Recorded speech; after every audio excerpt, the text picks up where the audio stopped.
Zuur. I'm one of the co-chairs of the Ukraine Socialist Solidarity Campaign. Thank you very much for coming. If this is the first forum of our campaign that you've attended, all of our forums are recorded and they will be available in our YouTube channel. They are available in our YouTube channel, including this one, after a couple of days. And so John will put the link to our YouTube channel and our link tree in the chat so that you can go and read more about us and our campaigns. In January, we'll have a two-part forum on the history of Zionism. We don't have dates scheduled for that, but it will definitely be happening in January. And as I just said a moment ago, next Saturday, December 9th at 9 a.m. Pacific Standard Time, we will have the first meeting of what we're calling Unite the Struggles, Ukraine and Palestine Working Group, to unite those struggles. And if you're interested in coming to that, again, John will put the registration link in the chat. So we have two speakers today, Ted Zuur and Denys Bondar, and they will each speak for about 20 minutes. And then we'll have approximately an hour of discussion and questions, comments and questions. If there are a lot of questions, I will return to the speakers and let them answer the questions during the discussion period. And then they will each have a few minutes, 5 minutes or so, to wrap up at the end. So I think we're going to go ahead and get started. I will briefly introduce Ted Zuur, who is a lifelong socialist activist fighting for a socialist revolution, amongst other things. He is one of the administrators of the Marx Mail list and a writer, amongst other things. So, Ted, why don't you go ahead?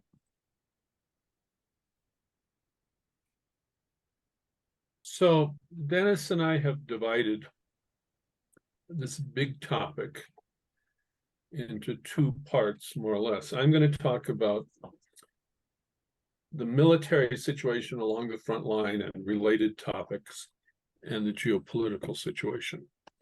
And Denys is going to talk more about the internal political situations, especially in Ukraine, but also in Russia, and focusing on issues of morale. Okay, so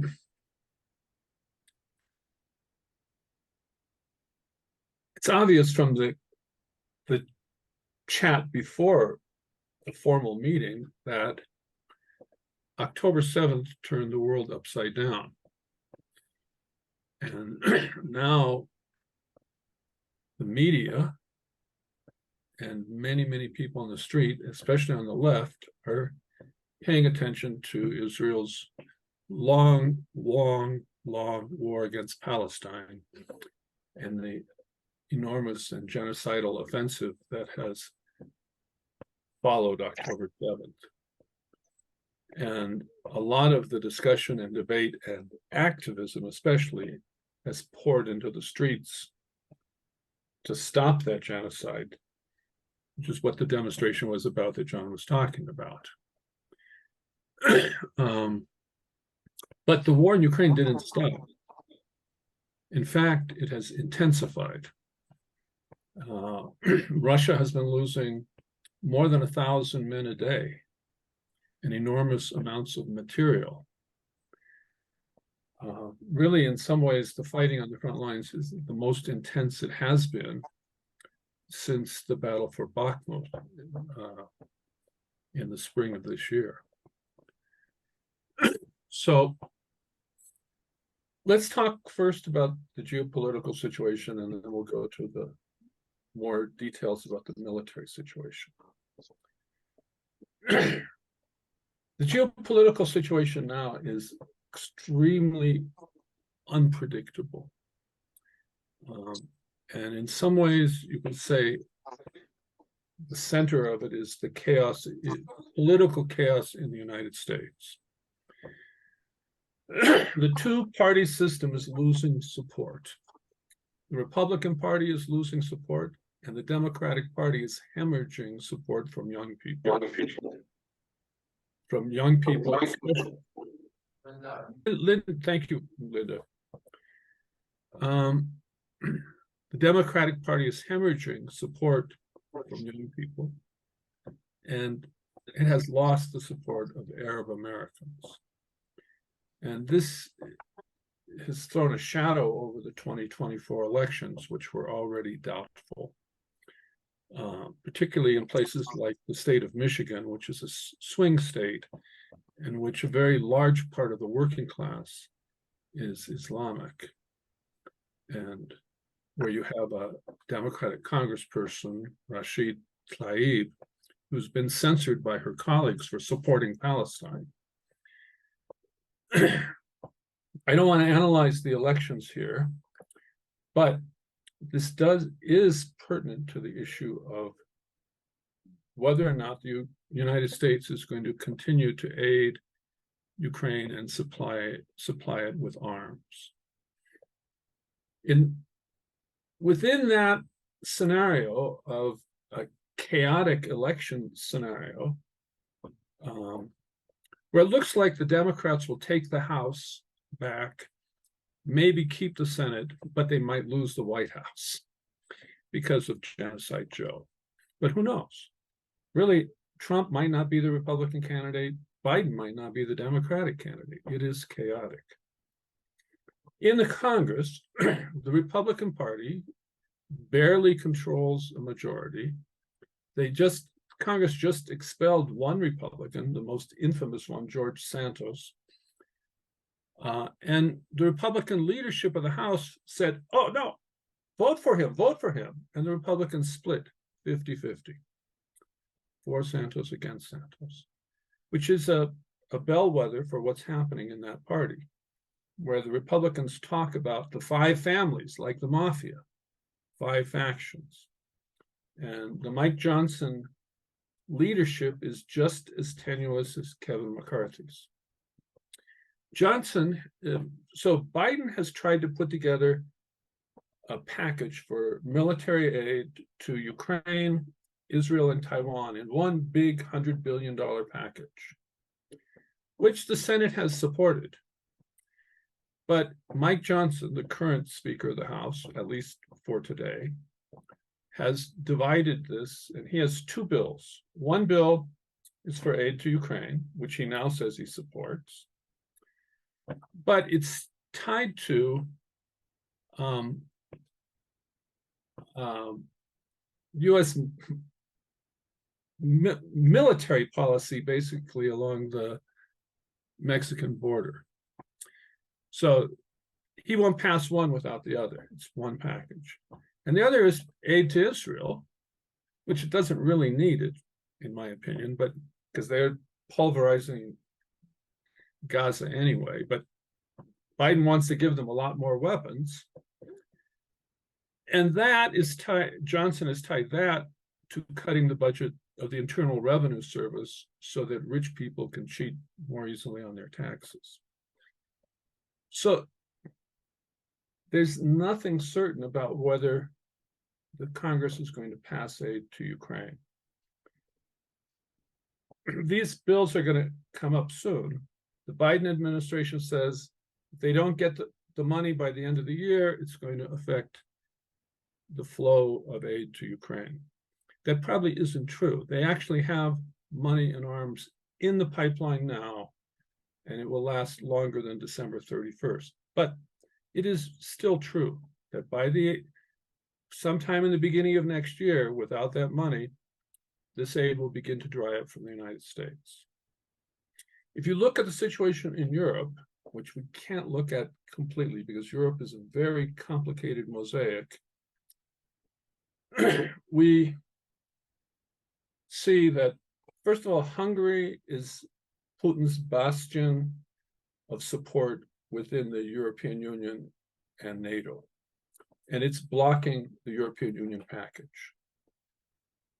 But Hungary, Poland, and Slovakia, Poland said, we're not giving you more weapons. They already gave them their old weapons, and they're replenishing with new.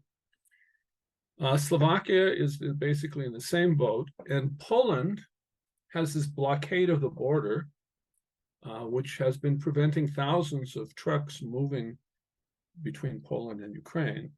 effectively blocking a lot of the aid that's in the pipeline.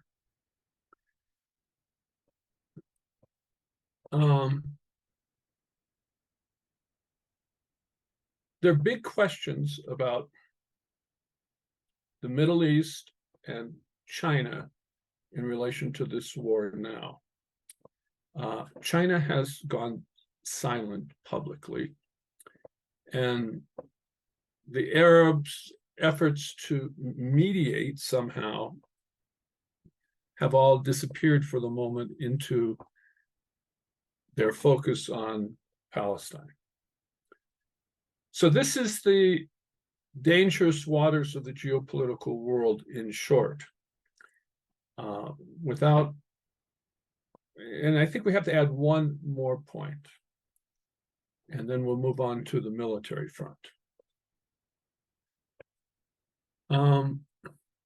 That point is Zelensky, the president of Ukraine, has thrown his support behind Netanyahu and his offensive. And by doing so, and Zelensky was already moving in that direction, but by doing this, Zelensky has put another nail in the coffin of Ukraine's support in what you can call the Global South. A lot of people in the Global South support Ukraine, but the political leadership of the left and nationalists are anti-Ukraine by and large. And this has given them a new weapon. Okay, so let's move on to the military situation. I think all of you know that at the beginning of November, General Zaluzhny, the commander of the Ukrainian forces, gave an interview to The Economist, and The Economist published several articles, including one more recently that says Russia's winning. Zaluzhny basically said, if we don't get a lot more aid, particularly high-tech aid, we can't win. And Zaluzhny and Zelensky just agreed to fortify the whole front lines. So let's talk about that situation a little bit more. Since Ukraine retook Kherson, which is on the west bank of the Dnipro River, that was about 1 year ago, the front lines have been remarkably stable. In May, Russia took the city of Bakhmut, a strategically unimportant city, at the enormous loss of life and basically the destruction of the Wagner Brigade. And then Ukraine launched a counteroffensive where they took a couple of salients in different places, but basically the territory occupied by Russia has not changed. It's been static. I'm going to put a map on the screen here. Well, I'm not going to be able to do this. I'm lost in Zoom. So let me continue with what I was saying.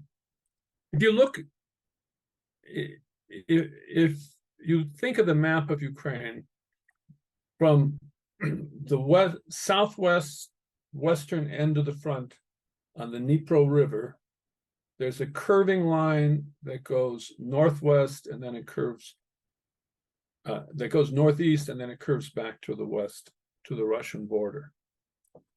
That line is static. That line is mined. The Ukrainian counteroffensive failed because of the failure of the West to provide Ukraine with the arms it needs. I wouldn't say the failure, the policy of the West not to provide Ukraine with the arms it needed, but also because of the efficacy of a very simple weapon, mass-produced, which is the landmine. And those landmines are now, for 750 miles of that front, most of it is mined for several miles of depth.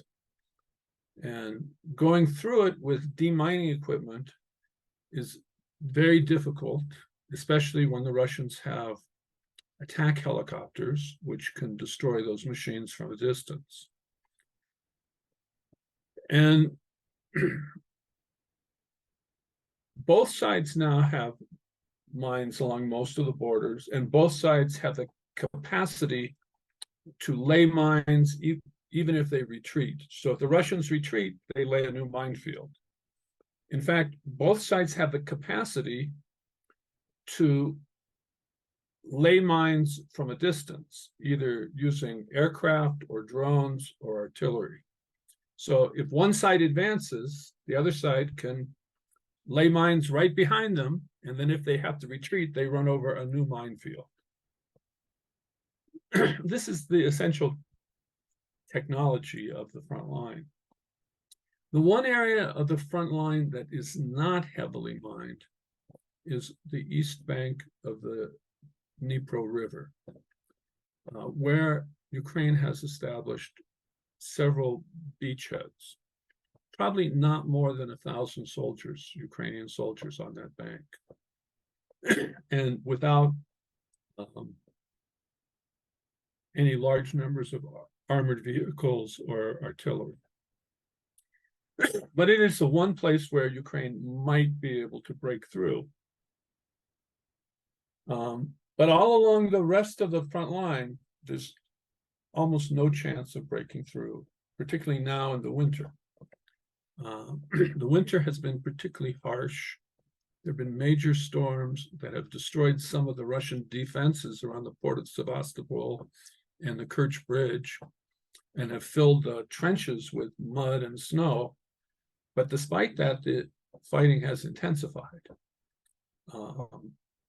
There are basically three salients, but I'm not going to go through the details of these things. Let's look at manpower and resources. Russia has a population of about 143 million people. 66% of it is between the ages of 15 and 64. That means they have about 45 million men and 48 million women of fighting age. Ukraine's population is much smaller, 44 million, a lot of whom have been displaced. About the same percentage of fighting age population, which gives them 13.5 million men and about 15 million women to draw from. But the result has been armies on the battlefield that aren't so much different in size. The Ukrainians have fielded an army of 800,000 to 1 million people. The Russians, Putin just signed a decree to increase the size of the Russian military to a total of, I don't remember exactly, but about 2,200,000. Sorry, 2,209,000. But 1 million of those are civilian employees. So the actual sizes of the fighting strength of the two sizes are similar. Neither side has resorted to an all-out wartime mobilization. So in Ukraine, university students still have exemptions. And the average age of the Ukrainian army is 43 years old. And this is the deliberate policy of the Zelensky government to try to keep society as normal as possible. The Russians are paying people a lot of money, $7,000 to join. Join and die, but your family will have $7,000. Oh, Ted, that's 15 minutes. Okay, so I can't finish everything in 5 minutes, but let's talk about military supplies and resources. Both countries had huge military industrial capacity on the collapse of the Soviet Union. But when Putin came to power, but in both declined and were degraded immediately after that collapse. But Russia began rebuilding and and even advancing in terms of military industry after Putin came to power. And that escalated in the last year. In contrast, Ukraine's military capacity after the collapse of the Soviet Union, well, first of all, they gave away their nuclear weapons to Russia. Secondly, they exported their huge arms supply to get foreign currency. And third, the Russian annexations and invasion of 2014 took away a large part of their military capacity, their productive capacity. And fourth, the war since the invasion has damaged remaining capacity. So what remains in Ukraine to produce is a state secret. We don't know exactly what capacity Ukraine has, but we know that they do produce small arms, armored vehicles, howitzer shells, all kinds of things like helmets. And very importantly, they have now one of the most advanced industries in the world producing military drones. Russia has had to try to catch up on the side of drone production, even though Russia produces everything from AK-47s to ballistic missiles and nuclear weapons. They were behind in drones, so they have imported Iranian drones and an Iranian drone factory. So this means that Ukraine, more than Russia, relies on foreign weapons supplies, which is why the geopolitical situation we were talking about at the beginning is so important for Ukraine. Russia is getting howitzer shells from North Korea and drones and missiles from Iran. But Ukraine gets all kinds of stuff from Western Europe and the United States, mostly leftovers, obsolete equipment, and mostly, at first, the West only gave Ukraine defensive weaponry. Slowly, the West has given Ukraine more, but the calculus of the West, without going into detail, has been prevent Russia from winning, but prevent Putin from falling from power. It doesn't matter if Ukraine has to give up some territory. And that has guided the supply of weaponry.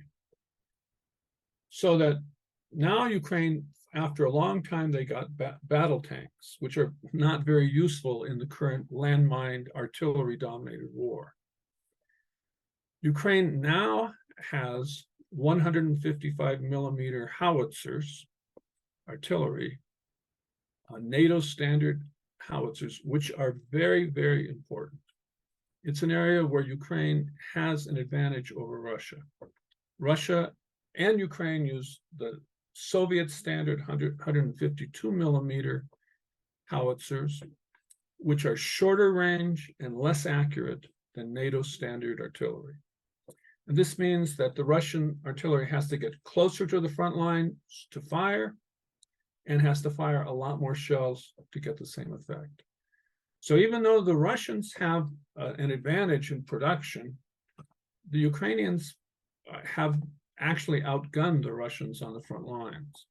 And this is one of the reasons the Russians have had such heavy losses on the front lines. Okay, let's see if we can go into the issue of losses quickly.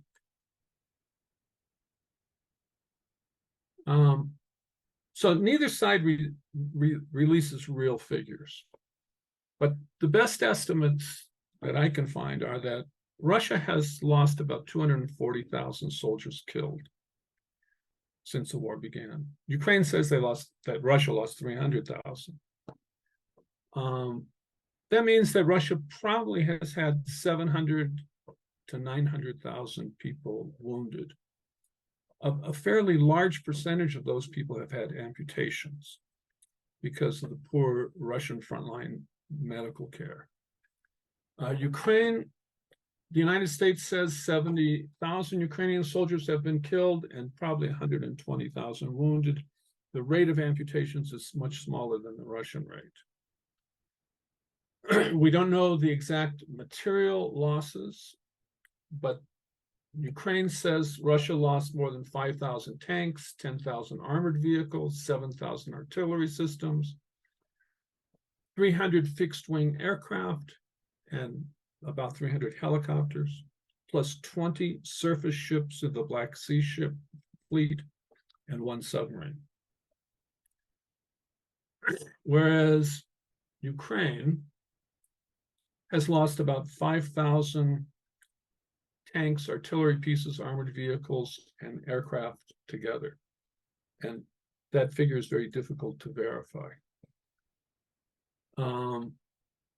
It should be noted that Ukraine had a navy, which it lost in 2014 due to the defection of the fucking admirals to Russia.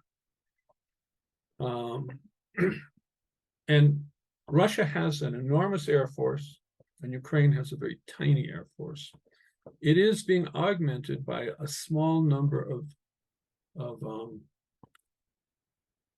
F-16s, which will go into service probably next month. But they're unlikely to shift the balance of power. Maybe Ukraine can use them to destroy the remaining Russian attack helicopters, but it won't shift the frontline balance. So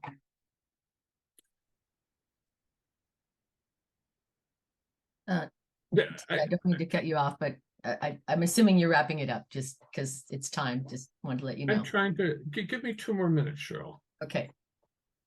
So there are different fronts and types of war.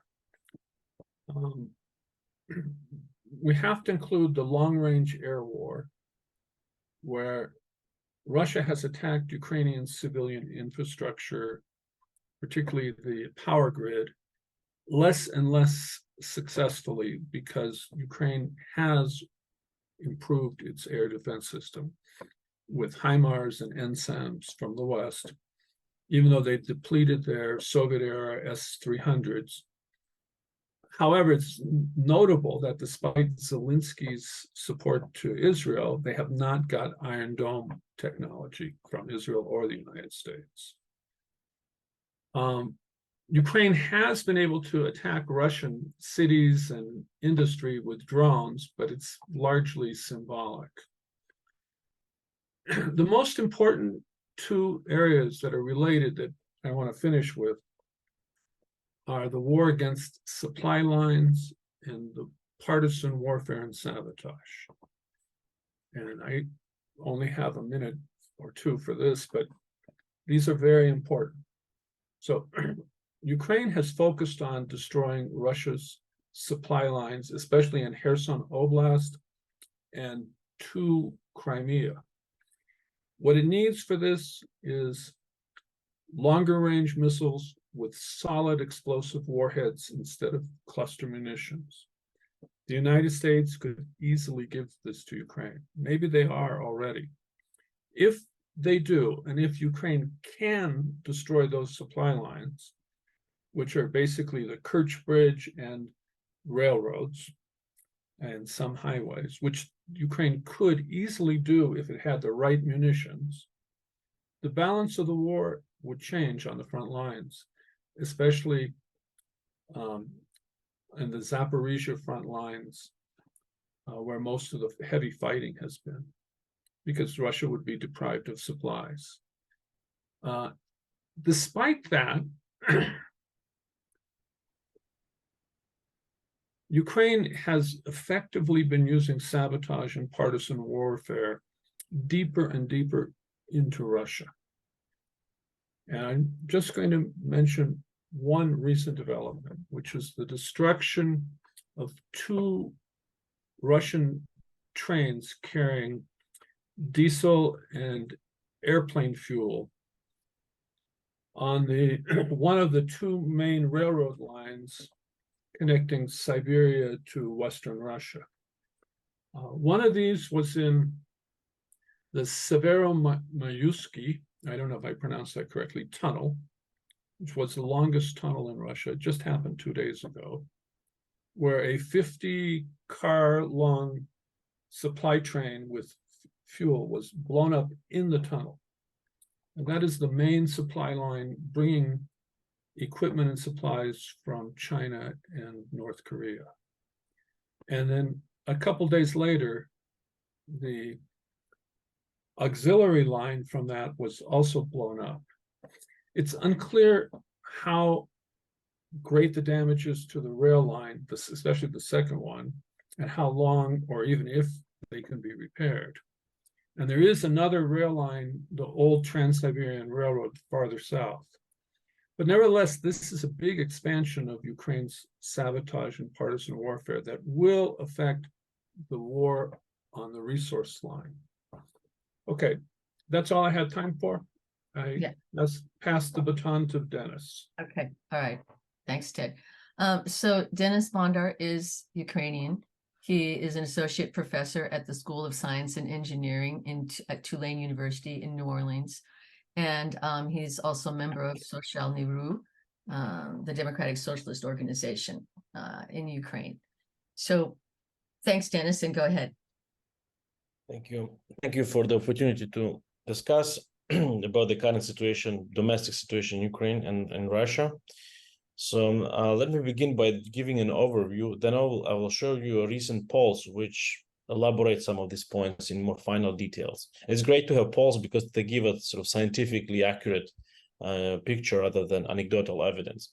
So first of all, there is currently there's you can say about huge anxiety about the upcoming winter, as Russia again restarted massive attacks on infrastructure, and they're starting to be actually successful. It means they're actually hitting the power infrastructure. And recently, the Ukrainian grid announced that they were considering to resort to emergency shutdowns. They have not yet, but that means they are successful. Also, please note that Russia is not yet using massively rockets, missiles. They're still using the drones mostly right now. So they have increased the rate of production of drones and missiles. There's also huge anxiety in society about mobilization. And as Ted mentioned, especially this issue of low de facto, because the Euro is allowed, de facto lowering the age of recruits.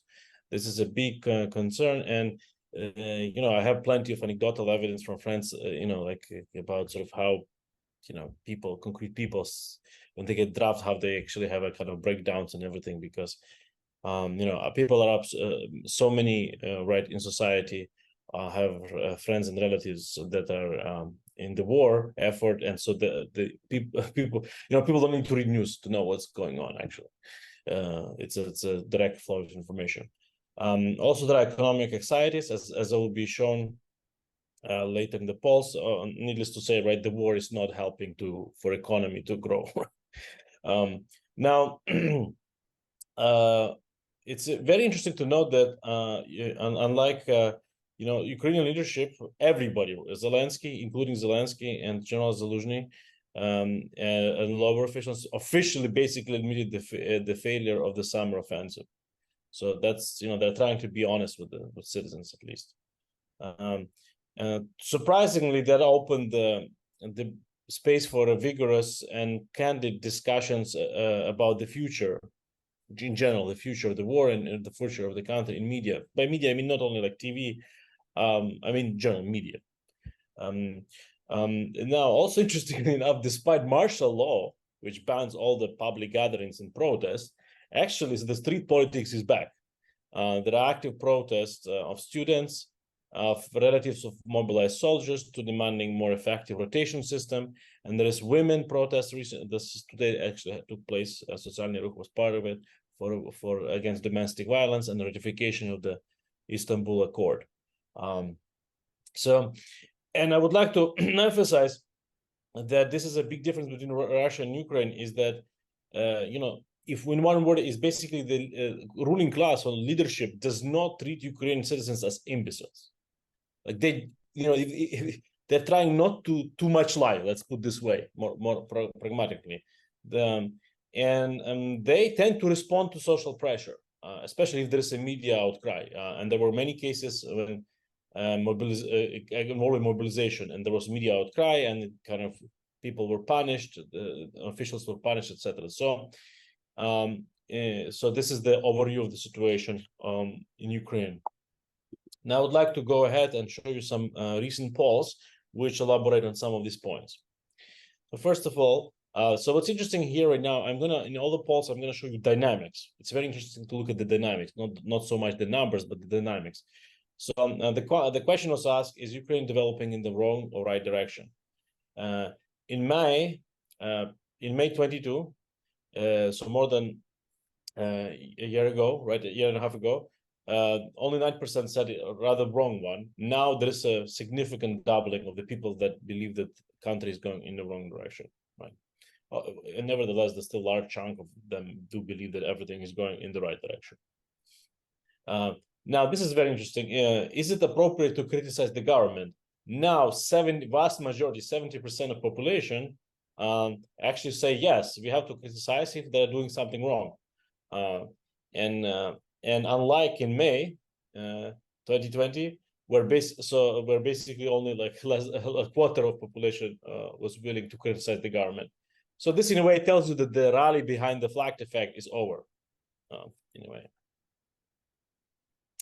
Now, this was a very, very interesting poll. What problems, apart from the war, so the war was excluded from this poll, bother you the most? And people were allowed to choose three answers. And here's the ranking obtained.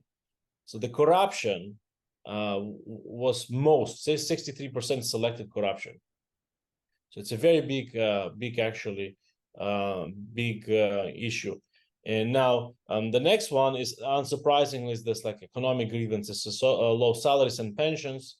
And you can see down the line is high utilities and employment, social issues, typical social issues, and then like there's people complain about NATO not helping enough and not giving an invitation.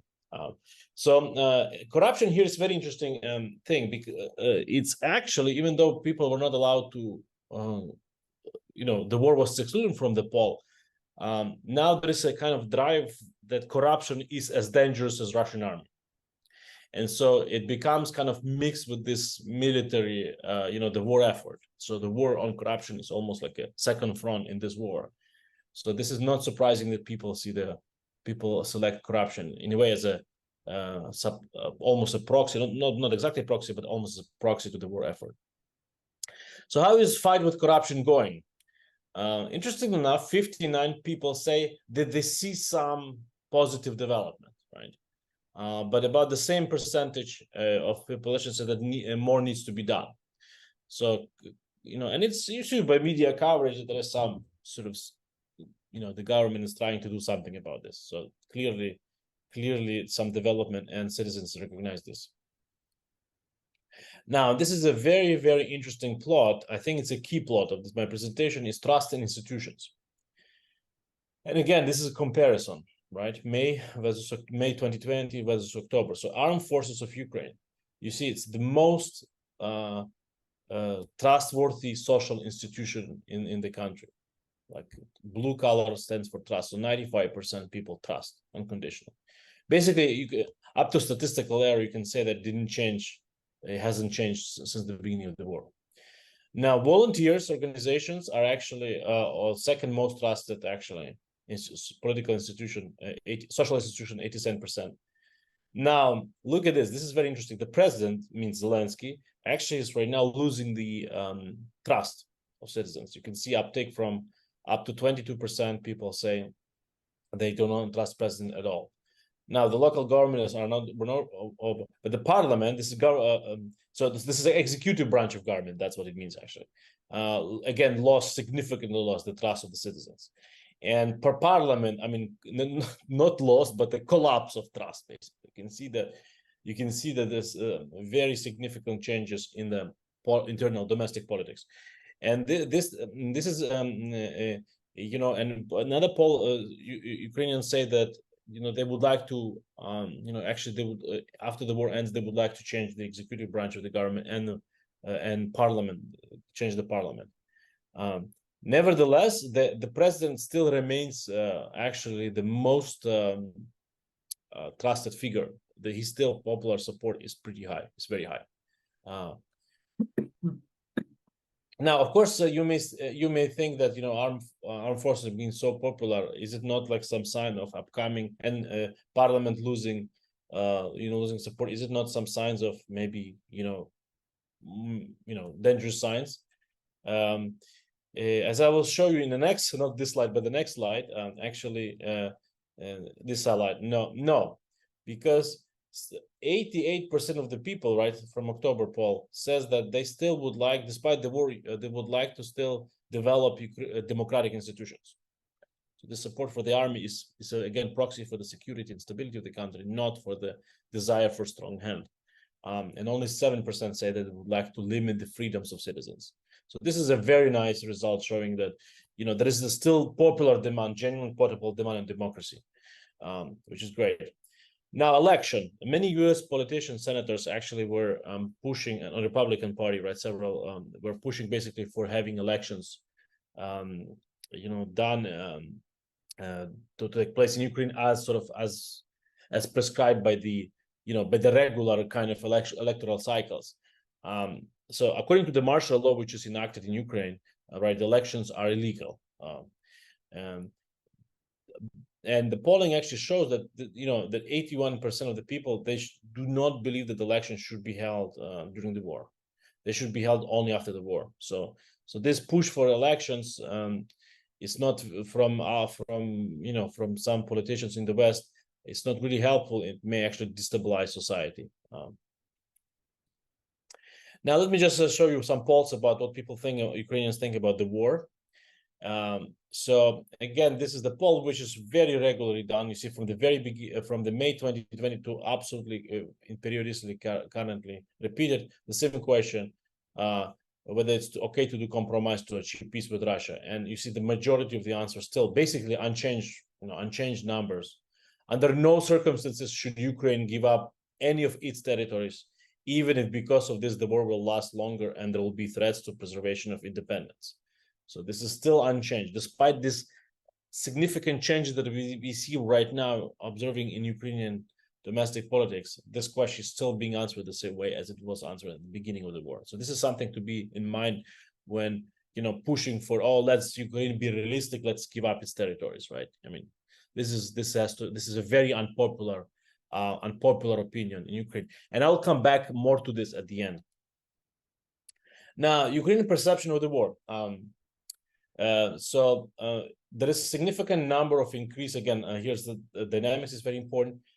People 32% of the people, significantly more people right now, think that there is serious conflict between president and sort of an army, the government and the army. So and worry, and next another poll says that Ukrainians recognize like double, 30% of Ukrainians still, so which is significant, double the number of Ukrainians believe that the West is getting tired of Ukraine and Ukraine is losing support. So this is, this is very important. Despite that,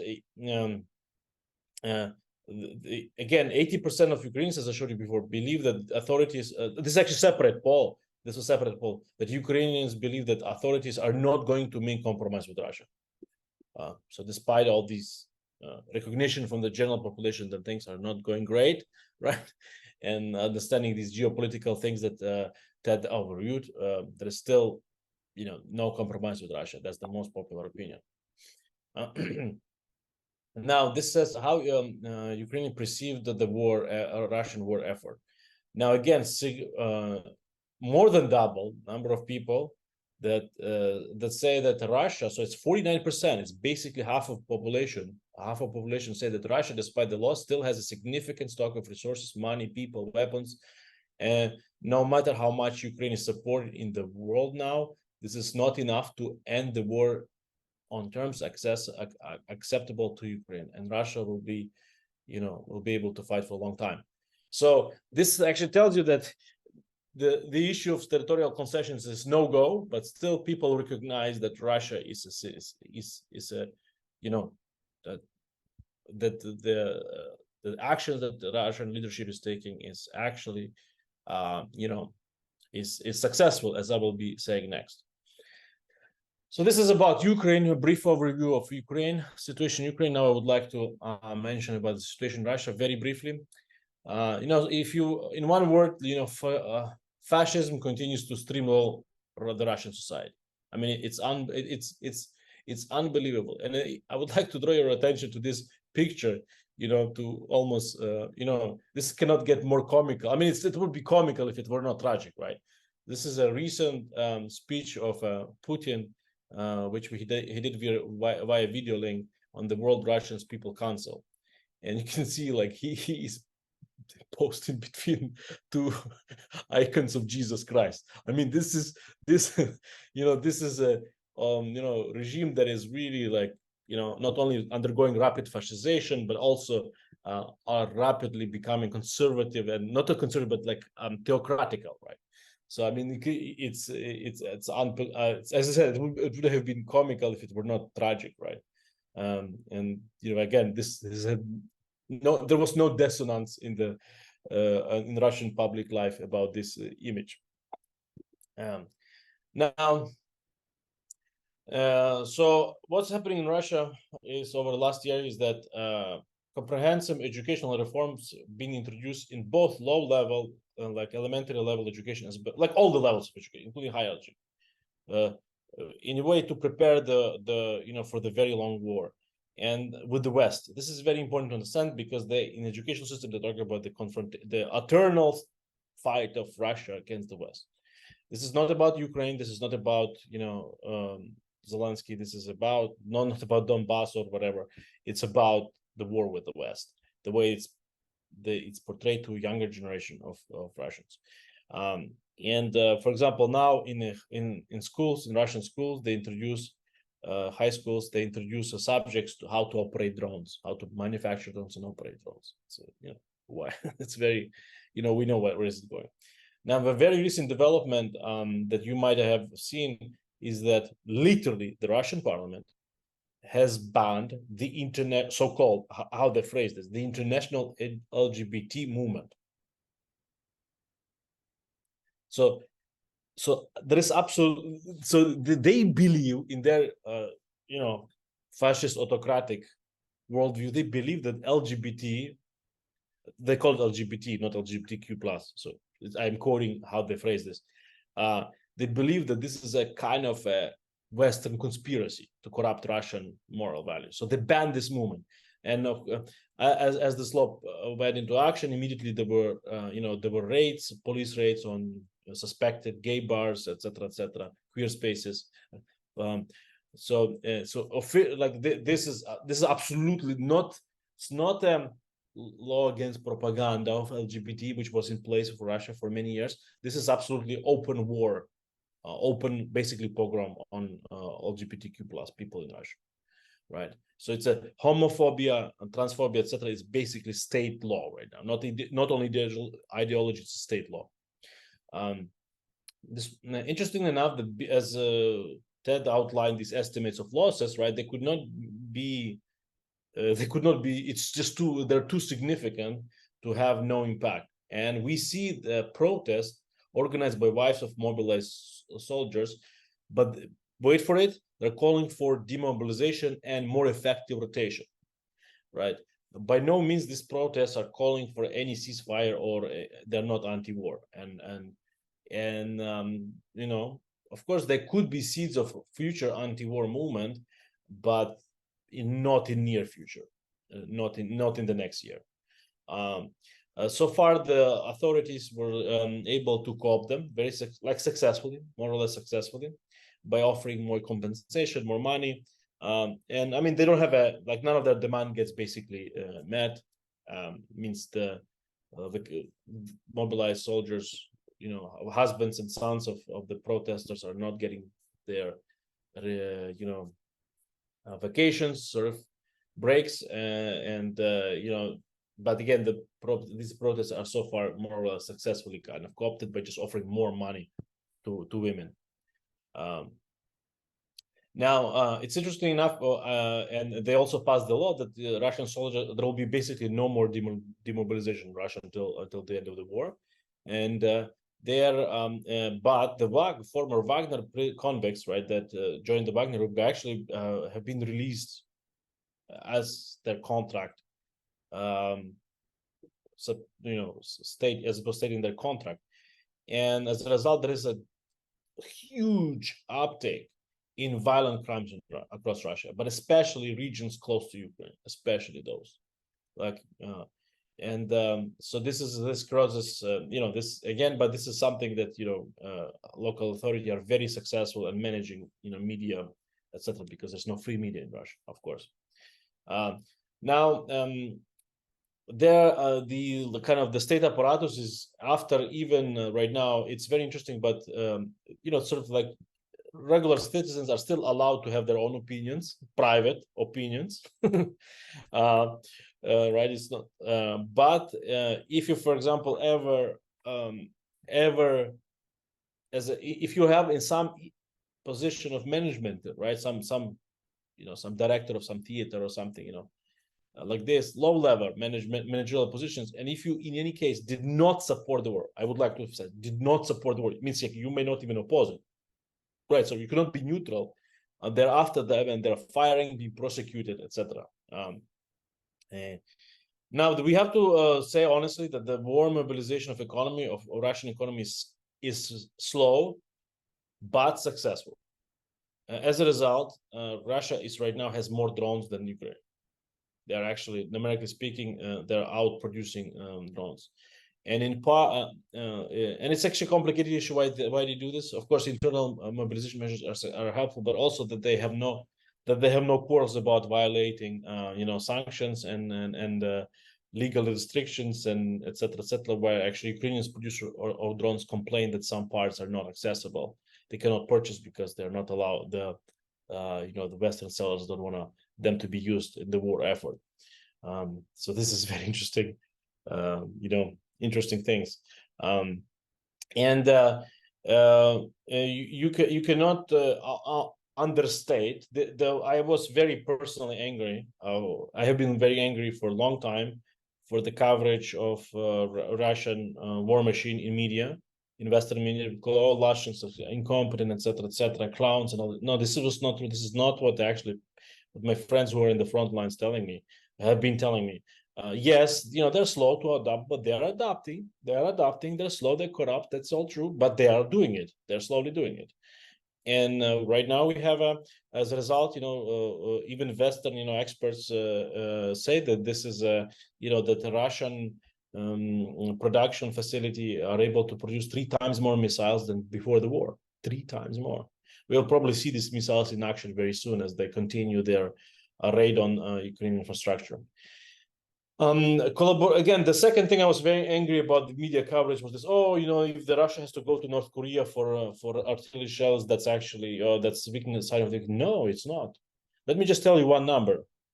In 2 months, Russian army received more artillery shells than Ukraine received artillery shells for the entire duration of the war from Europe. In 2 months. More specifically, Russia probably received about 1 million artillery shells, whereas Ukraine received 300,000. Of course, quality, etc., as Ted said, it matters, but at the war, at such a huge scale war, the quantity is a very important factor. Now, to my surprise, let me just a little bit off topic say, even though it's not the, yes, there are lots of calls for peace, and given these points that I showed you, I hope I give you convinced that there is no way, any meaningful peace negotiation should take place. First of all, as you can see, internal domestic politics is very against concessions to Russia, but also Russia is waiting for the elections, as Ted said. Definitely they're waiting for the elections, and they believe that they're winning. They actually genuinely believe that they're winning. They don't care about the losses. They are, by eliminating civil rights, or whatever remain of civil rights before the large-scale war invasion of Ukraine, they solve their mobilization problem because they can draft men at any quantity they want to. There's nothing that stops them, basically, except that Putin their election, right? And in 2024, that's the only moral barrier that the Russian ruling class has at the moment. Last week, I was we had an unexpected delegation from high-level ranking delegation to my university, which is Tulane University in New Orleans, from Ukrainian government. And I was costing it, and here's you can see as a photo proof. And Cheryl probably recognizes the T-shirt that I'm wearing. Thank you for the gift. And to the left of me, right, stands David Arachamia. He's the head of the Zelensky party. So he's kind of, Ukrainian analog of Mike Johnson, Speaker of the House. But what's interesting for our, I think, group would be more interesting. He was the head of delegation in Istanbul in when the Ukraine and Russia were negotiating for peace at the beginning of the war. And I had a conversation with him, private conversation, and asked about these things to him because some questions about these myths about Johnson destroying everything, all that. And interestingly, so he confirmed some of the things. I mean, he mostly confirmed, but yet elaborated on some interesting details of this peace negotiations. And first of all, he said that yes, the agreements were mostly drafted. They were basically a draft agreement. And the contentious point was the security assurances. Basically, Russian main demand was neutral, Ukraine neutral, legally binding, not to NATO, and became remaining neutral forever. But they, Arachamia asked, the Ukraine delegation asked basically what is the security assurances that they can receive. And they basically they ask, they drafted an agreement with the US and also UK. They offer, a draft of the agreements, and US government rejected those drafts because they said it's too legally binding. And yeah, they wanted to concrete, very concrete mechanism to guarantee that if Russia returns back next year, right? That's how, in their own words, they said, they were asking, okay, what happens if Russia returns after a year? Are they prepare better? They return. And US, UK said no, it's too legally binding. We cannot sign this. And it was, it was legally binding, and that's the whole point. Ukrainian society would have settled for this kind of, at that time, for these legally binding agreements. And on the other side, the Russia would offer, the Russian delegation offer, okay, so we are going to give you security assurances on who are going to be legal guarantors. They said 3 legal guarantors: Russia, Belarus, and China. And it should be done on the a consensus level, meaning it's not that they guarantee security; they guarantee only if there is a consensus. Meaning, say they get to get this, if this treaty was enacted, then there is a council, and these 3 countries would get together, and they say, Belarus say no, we are not going to provide security assurances. We don't think this incident possess any threat to Ukraine, and then basically it annuls the whole document. So it was absolutely the peace treaty with no security assurance from the West, which was the most important, right? That's the most important. There was no commitment from the West, and there was no commitment from Russia either, actually. And needless to say, to be honest, as Hamia said many times publicly, that since 2014, the trust to Russia, is very low, right? To Russian leadership to obey legally binding documents, very serious documents. The Budapest Memorandum, the Treaty on the Conventional Armed Forces in Europe, etc., etc. Yeah. So, Denys, I hate to interrupt you, but I just want to. I just wanted to hope you can wrap it up. So we have. That's basically the end. I just want to say that I also told him about our petition for Zaporizhia, and he actually liked it. I sent him. So he said that they really want this, they want this kind of things. Great. Okay. Great. Okay. All right. Very good. Okay. So I was very generous with both speakers because I felt what they had to say was really important and interesting. So we have a little bit less time for the discussion and for the speakers to come back in at the end, but I think that's okay. This is just one meeting on this very important topic, critical topic. And by the way, if anybody would like one of the t-shirts that Denys was wearing in that photo, we still have them available. I'll put my email address in the link. So you can send me an email and I will, I'll send you one for a small donation. So let's open it up. Also, okay, so for Denys and Ted, there were a couple of questions in the chat. One from Marusha. Marusia about why the Polish border was closed. And then Talmadge had a question about, Talmadge, maybe you can just ask your question. So I'd like to suggest a 3-minute time limit for people who want to speak, and we'll go from there. So it's open.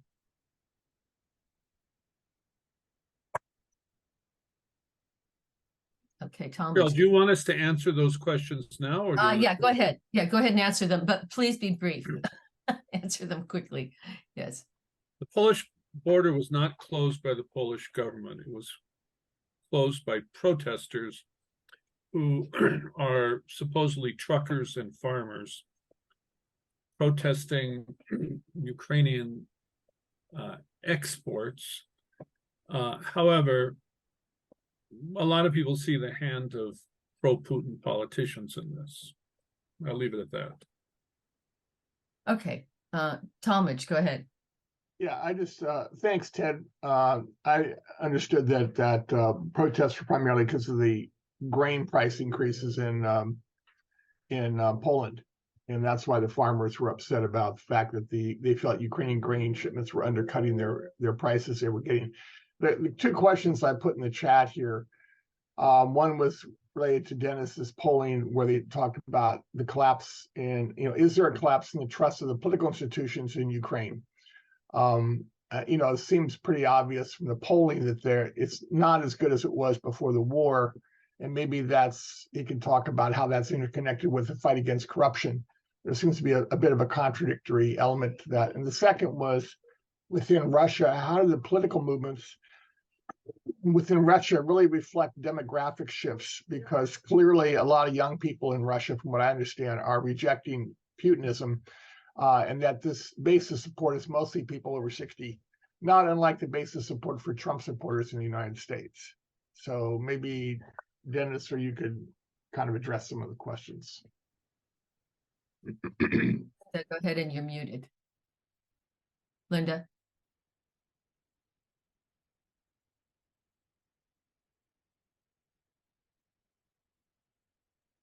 I really apologize. I thought that question was going to go on. I'd like to have both of the speakers address what they think is happening along the Dnipro and all the bridgeheads that Ukrainian forces have created on the south bank, I believe it is, of the, mostly in Kherson. Thanks. John, go ahead. I had a couple of questions and also some comments. First of all, on the moves in Russia and the political developments there, what Denys commented on, I'm guessing you've seen that the YouTube channel, I think it's 1420, where this guy goes around asking people in the streets in Russia what's their opinion on different issues. And it's interesting. Number one, if you've seen it, do you consider that to be accurate as far as the kinds of answers that this guy is getting?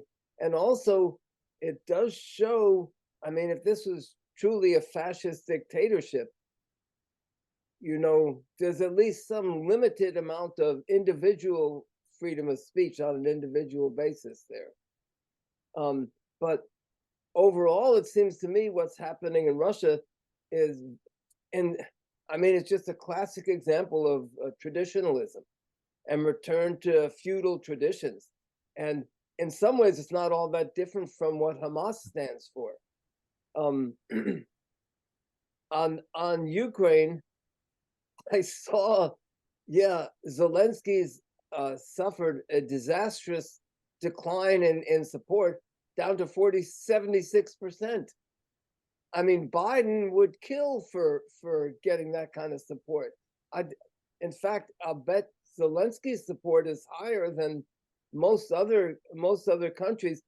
The other thing that I noticed was that, for obvious reasons, there weren't even any questions about concerns about immigration and that sort of thing. It's obvious why there weren't, but it does seem to me that in Ukraine, the extreme right is far, far weaker than it is in the rest of Eastern Europe and probably in Europe as a whole. And so I'd like to get Dennis's comment. Oh, one last question about Zelensky. Is there any chance that he would concede to pressures from the West and concede territory to Ukraine? And in that case, if he did that, what do you think would be the reaction in Ukraine? I mean, concede territory to Russia. What do you think would be the reaction in Ukraine to that? Yeah, so I've got Marussia and then Thomas Barnard. Both got their hands, sorry. Okay, and then I'll call on myself. So Marussia, go ahead. I guess this is for Denys. I'm curious about like how wide your sample group was for your poll and how the polling was done. And I appreciate the information you provided. I'm also aware anecdotally that there are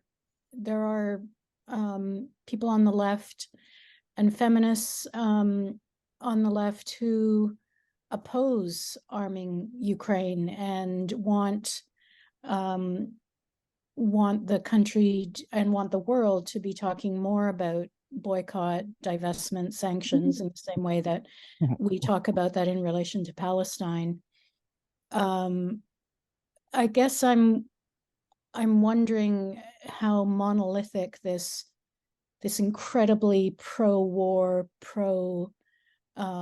Zelensky sentiment is. And I'm also aware that it's kind of dangerous actually to oppose the war at all in Ukraine. And while Ukraine is still sort of maintaining freedom of speech, there is a lot of pressure to support the war. There's a lot of pressure on men who aren't mobilized to become mobilized. So I guess I'm, and I don't know if you can answer that, but maybe that can come up in future panels, and maybe, some feminist activists and women from Ukraine can be invited to speak, because I just wonder where the cracks in that monolith are. Thomas. First of all, Denys, it's nice to see you again. Denys and I took on the anti-Ukraine forces here in Seattle and pretty much whipped their ass. That was a lot of fun. So nice to see you again, Denys. I guess the one of the things that I'm wondering about is the situation in terms of morale inside the Russian army. I mean, we know that the Russian army leadership basically just treats their soldiers terribly and it's just treats many of these people like cannon fodder and even to the point of shooting them if they retreat in fights with the Ukrainian army. And one of the things that I've seen in the last 24 hours is, especially around the east side of the Dnipro, is various Russian soldiers saying, we're being treated like cannon fodder. We're not gonna follow orders. I mean, if you think about this in historical terms, one of the things that broke the U.S. resolve in Vietnam was the ordinary U.S. soldiers starting to revolt and frag their officers.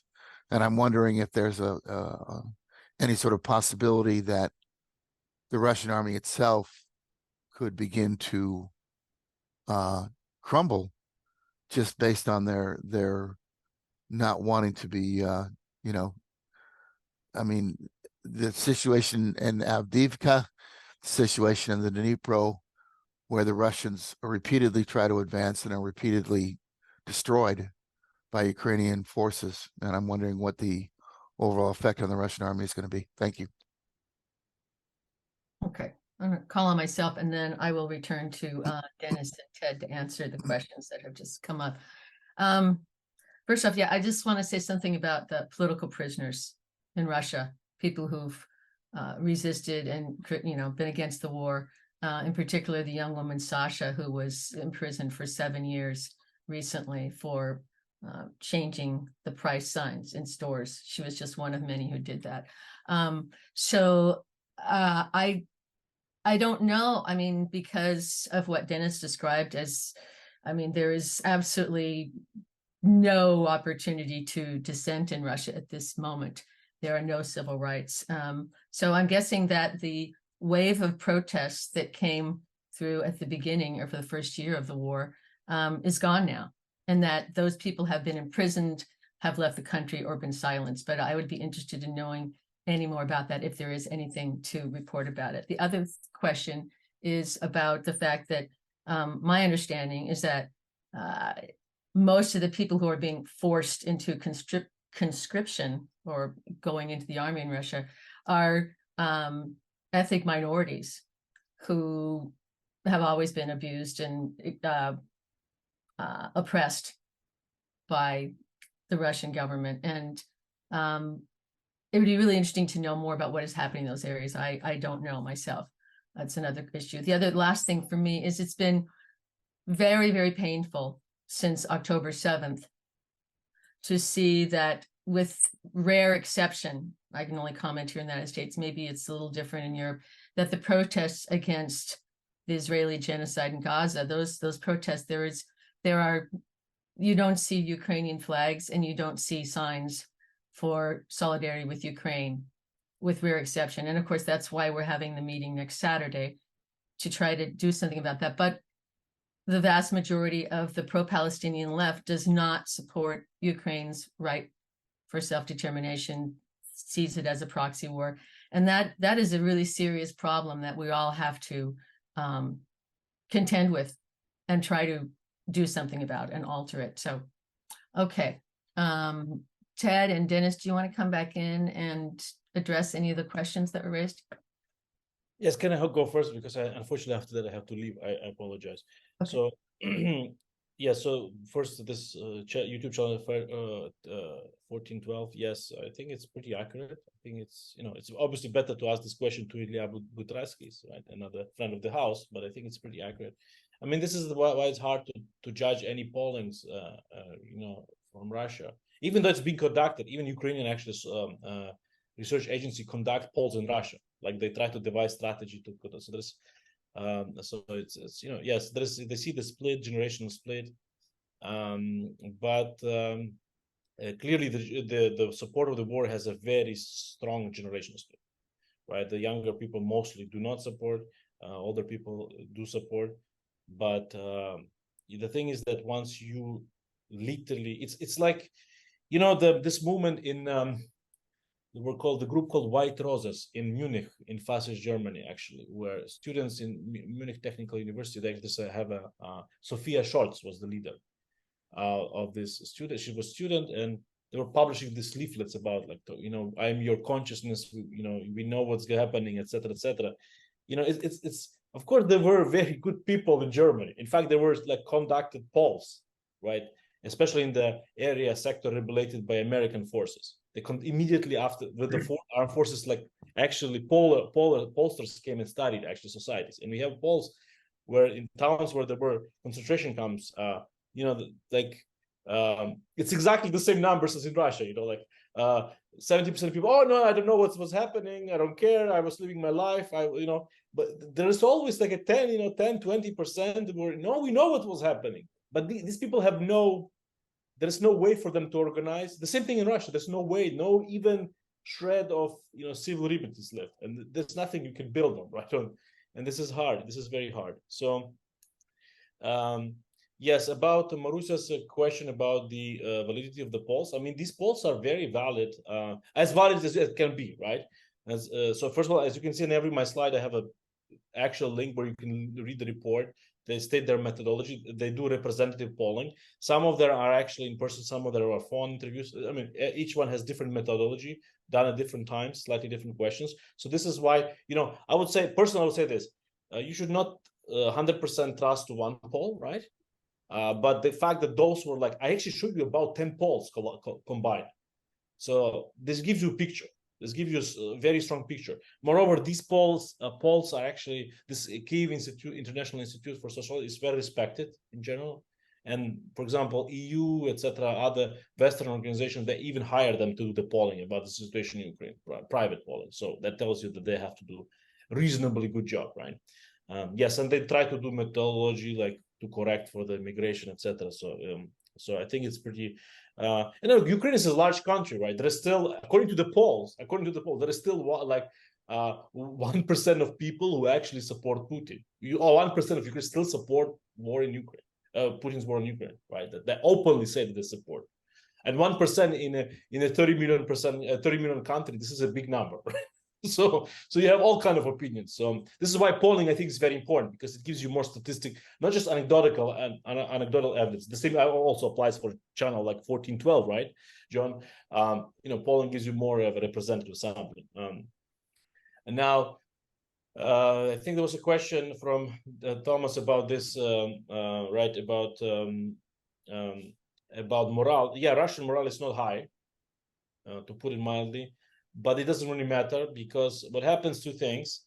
It's interestingly that what's happening is they in a way that right now they have a motivation to fight a little bit more than at the beginning of the war. It's like to revenge for their comrades killed.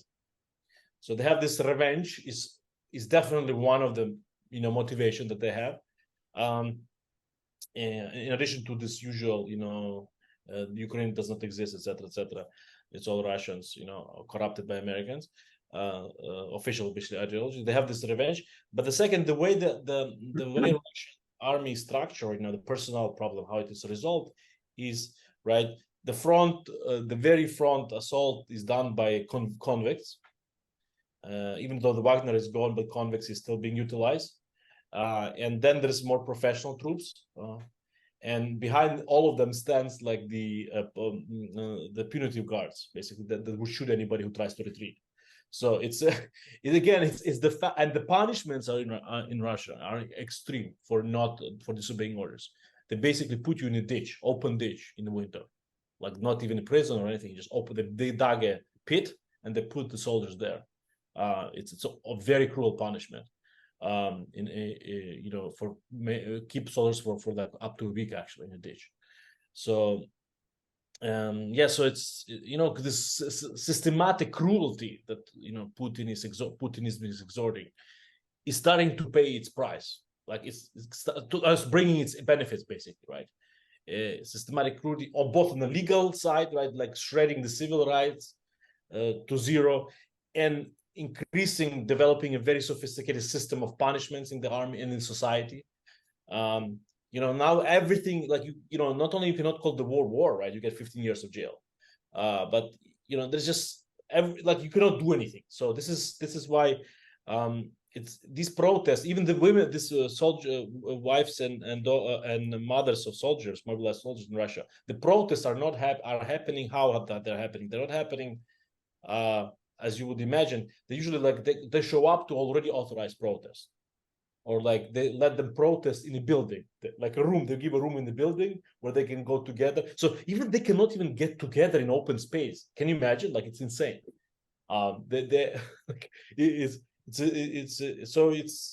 It's very uncertain situation. I mean, I think Russian society, because of these measures, are more stable now than before.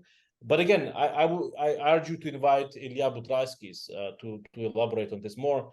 And I just want to say that the idea, like the fascization of Russia, is his terminology. It's not my terminology, right? It's his terminology.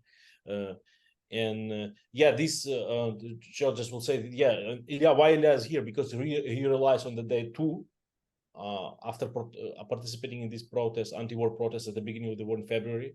He realized on the day two that if he stays, he will get arrested. Basically, it was pretty clear immediately within a few days that since protests died out quickly, there will be severe measures taken by authorities as followed up. Ukraine is much more heterogeneous society, as I would like to say, because of.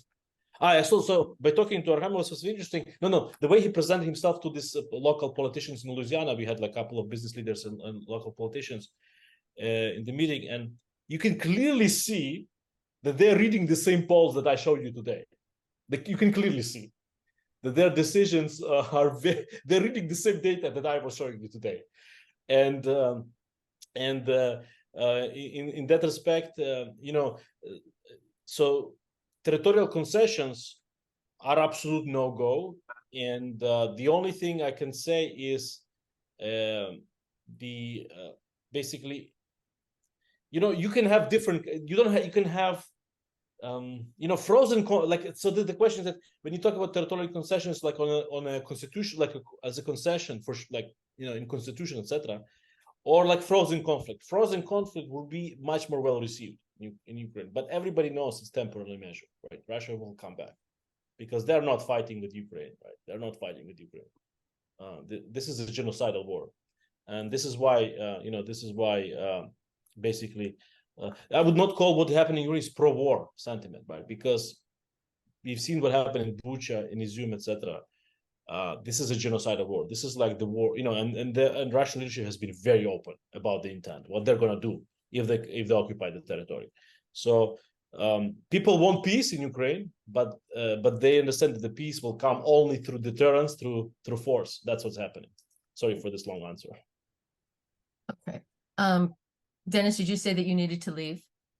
Yes. Okay. Thank you very much for your time. We really appreciate it, and it's good to see you.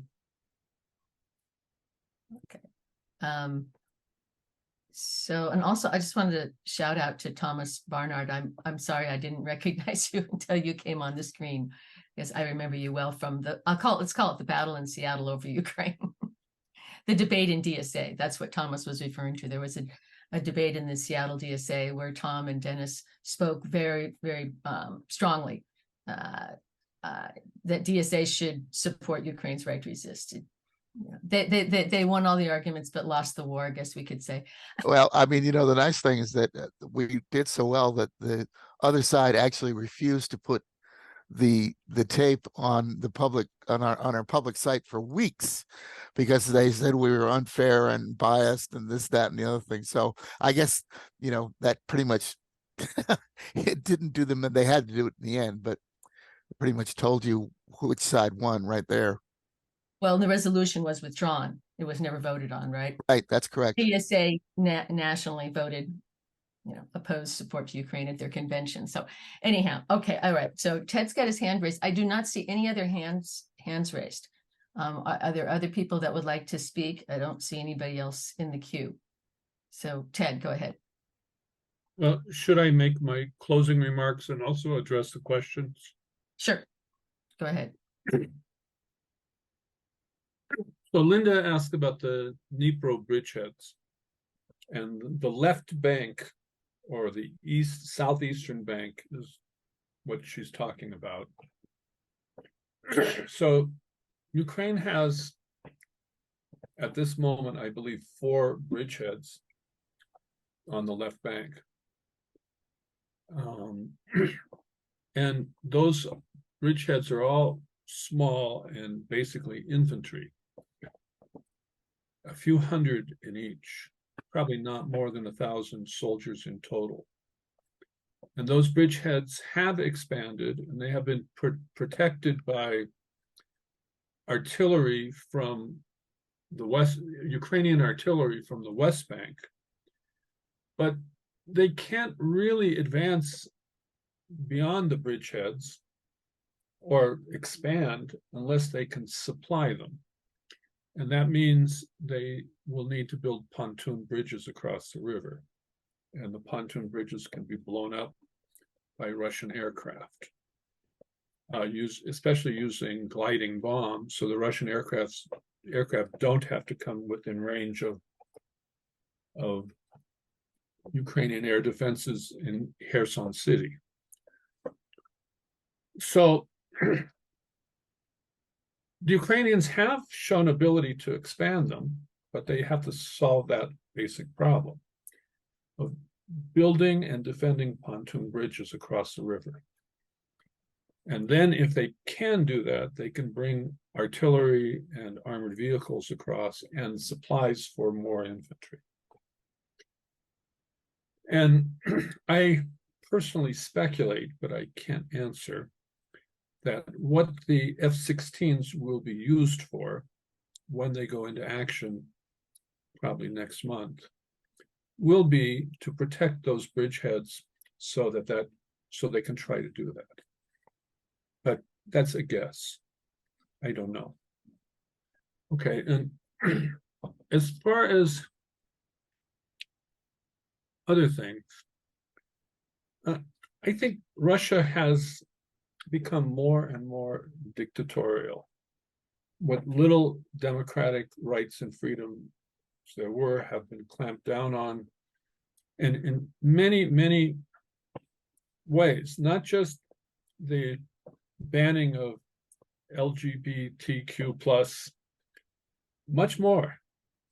And in fact, the assassination of Prigozhin and the destruction of the Wagner Brigade clamped down on information coming out of the front lines. The Russian military bloggers have been much more careful about releasing information about morale issues and conflicts between soldiers and officers. It doesn't mean they're not happening. They almost certainly are happening, but we're not hearing about them. And in terms of the Russian political situation, as long as the economy is going well in terms of people's daily lives, or relatively well, the only people being strongly affected are the families of soldiers. They're the ones who've been protesting. But the notion that the economy is going well is very questionable, because the Russians have basically resorted to a wartime economy with very high inflation of circulating money, and I don't want to go into this very much, but price controls. That results in, over time, in big economic problems and black markets and inflation. And at the same time, there's a shortage of labor in Russia. Those two things can easily lead to strikes. There have already been strikes in Russia, but repressed, not very successful. But if you think about the United States in the Second World War, in the miners' strikes, you see the potential for something happening in the next year in Russia. It's just the potential. So, excuse me 1 second.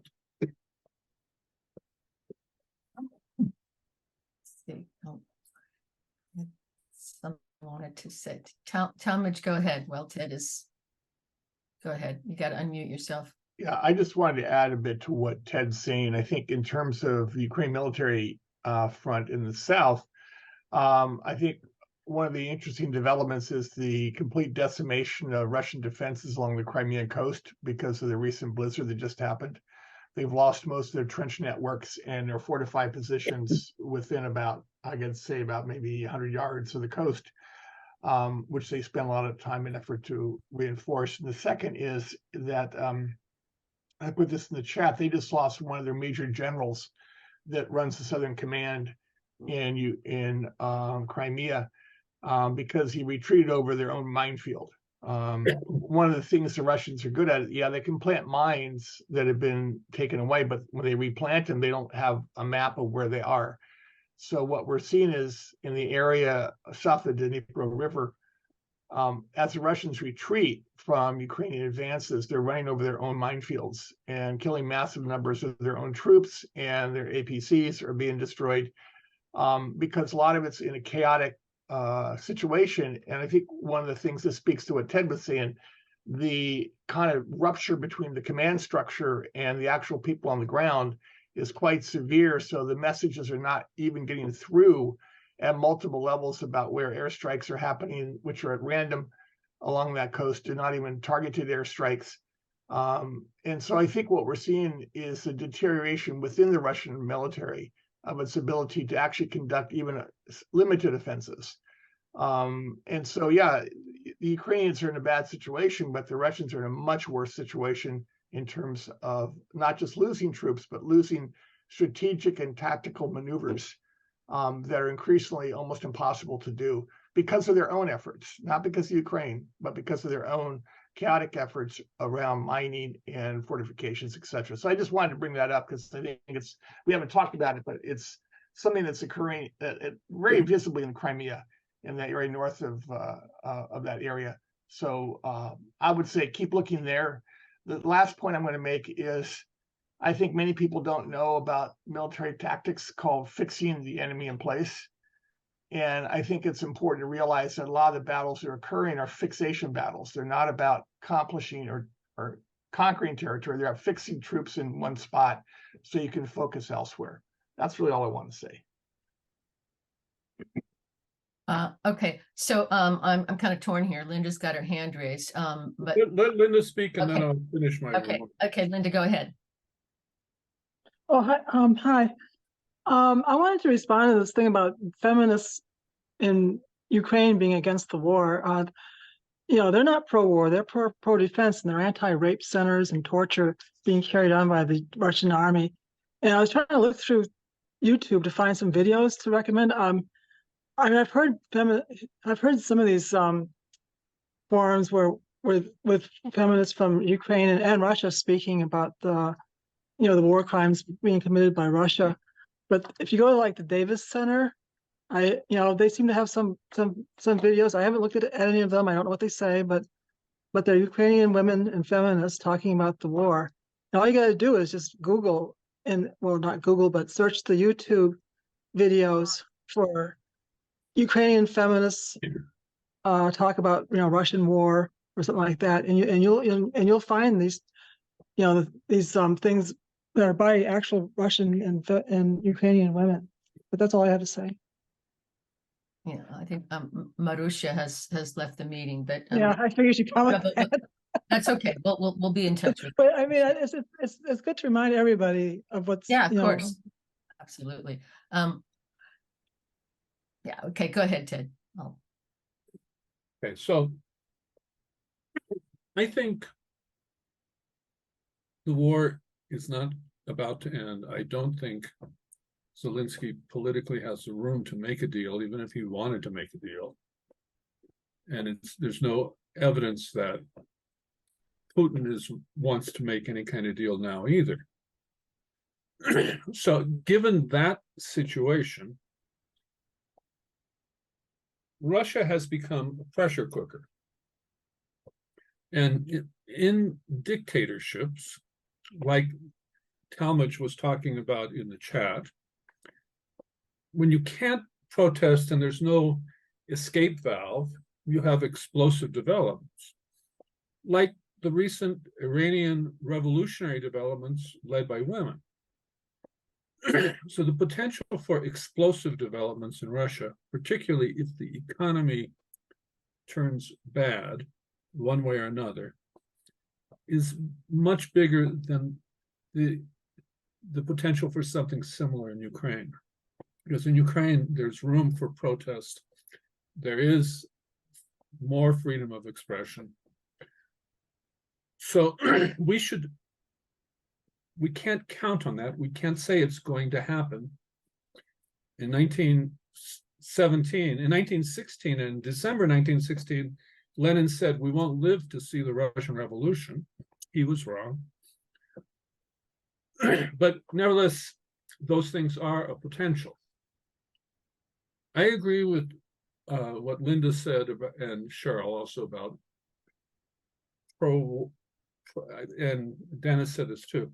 I don't think anybody in Ukraine is pro-war. The pro-war people are in Russia. People in Ukraine are anti-invasion, anti-occupation, anti-rape, anti-repression, and they are pro-defense, defending themselves. And that shouldn't be mistaken for pro-war. I'm not sure exactly if Marusha was really saying that people in Ukraine are pro-war, and she's not here to explain herself.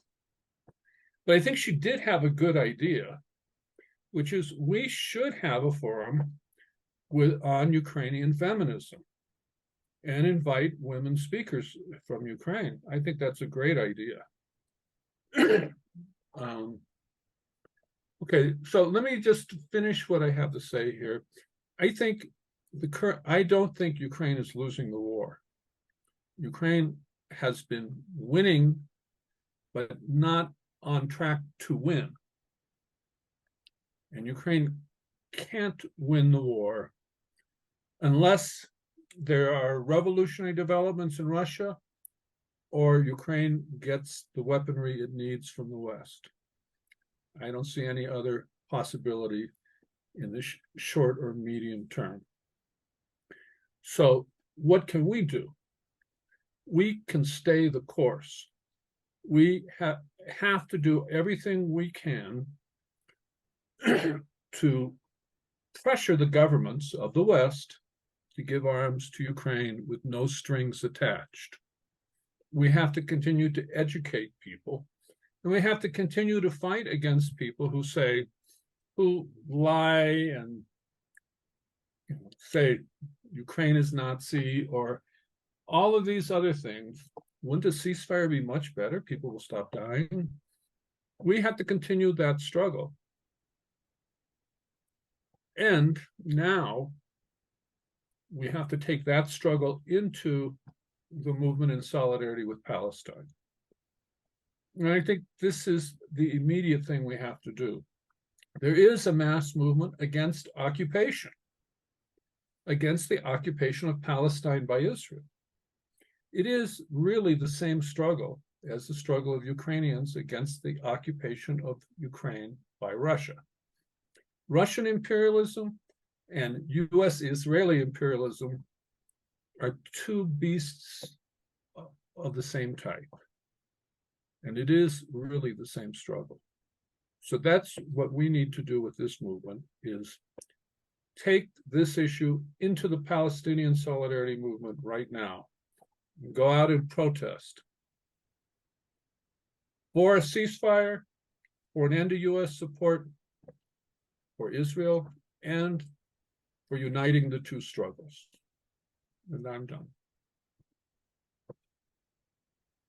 Okay. I don't see any other hands raised, so I'm gonna just call on myself, which is, so, you know, this campaign and the Ukraine Solidarity Network, in the year and more of since Russia invaded Ukraine, we made, I would say, some reasonable headway in not silencing, but slowing down people like Medea Benjamin and the other campus, because everywhere they went, to the best of our ability, we followed them and we challenged them. They were challenged significantly online, in writing, and in many ways. And I think that they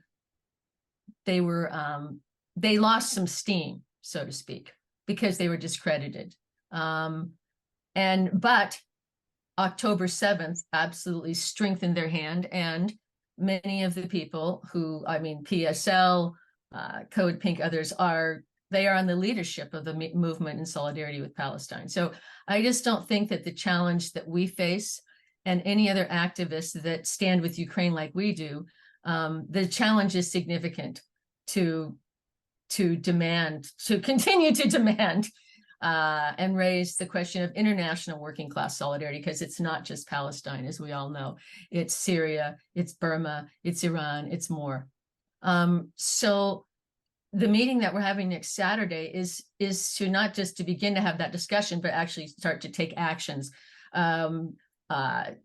Really putting out some excellent social media content, which we've already started to do, but to prepare young activists for this political debate that we have been engaged in for a long time, but they have not. And I'm not sure that people really understand what happens when you go into a room, if you're lucky enough to go into a room that's, say, organizing a meeting about solidarity activities with Palestine, you say, but wait a minute, we need to talk about Ukraine.